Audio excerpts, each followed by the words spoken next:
अमरावती जिल्हा सत्र न्यायालय इमारत परिसराच्या आवारात विश्वरत्न संविधान निर्माते डॉक्टर बाबासाहेब आंबेडकर यांचा 30 ते 40 फुटाचा पूर्णाकृती पुतळा बसविण्यात यावा अशी मागणी भीमक्रांती संघटनेने निवेदनाद्वारे केली।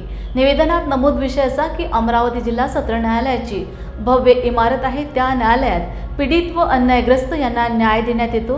हे न्यायालय विभागीय स्तरावरचे असल्याने या ठिकाणी अमरावती, यवतमाळ, अकोला, वाशिम, बुलढाणा येथील मोठ्या प्रकरणाचे न्यायदान करण्यात येते।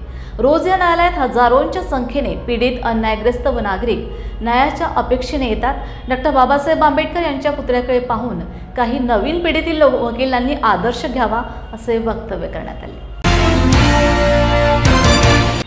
जय भीम, जय शिवराय। मी गोपाल भाऊ ढेकेकर, संस्थापक अध्यक्ष भीमक्रांती सामाजिक संघटना महाराष्ट्र राज्य। आज 21 जुलै 2025 रोजी अमरावती जिल्हाधिकारी साहेब यांच्या मार्फत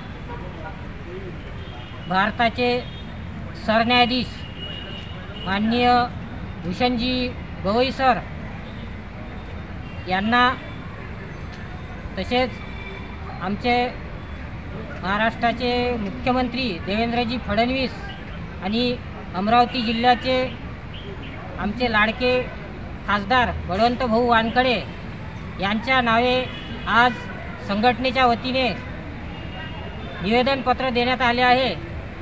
निवेदनाचा विषय असा की अमरावती जिल्हा सत्र न्यायालय या ठिकाणी भव्य अशी न्यायालयाची इमारत आहे आणि त्या ठिकाणी हे 5ही जिल्ह्यातील नागरिक या ठिकाणी न्यायाच्या अपेक्षेने येतात आणि अमरावतीच्या या भव्य न्यायालयाच्या इमारतीसमोर एक महामानव विश्वरत्न डॉक्टर बाबासाहेब आंबेडकर यांचा पूर्णाकृती पुतळा या ठिकाणी असायला पाहिजे होता, जेणेकरून अमरावती न्यायालयात येणारे हजारो अन्यायग्रस्त नागरिक, तसेच त्या ठिकाणी नव्या तरुण पिढीचे वकील लोक हे त्या पुतळ्यापासून प्रेरणा घेतील आणि त्यांचा आदर्श घेतील।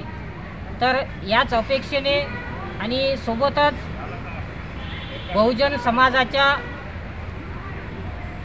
सर्व नागरिकांच्या वतीने, अमरावतीकरांच्या वतीने आणि भीमक्रांती संघटनेच्या वतीने ही अशी मागणी करण्यात येत आहे की अमरावती जिल्हा सत्र न्यायालयाच्या परिसराच्या आवारात लवकरात लवकर 30 ते 40 फुटाचा विश्वरत्न डॉक्टर बाबासाहेब आंबेडकर यांचा पुतळा बसवण्यात यावा आणि त्याचे लोकार्पण आमचे अमरावतीचे सुपुत्र आणि भारताचे सरन्यायाधीश माननीय भूषणजी गवई सर यांच्या हस्ते करण्यात यावी, ही मागणी आज या निवेदनपत्राद्वारे करण्यात येत आहे।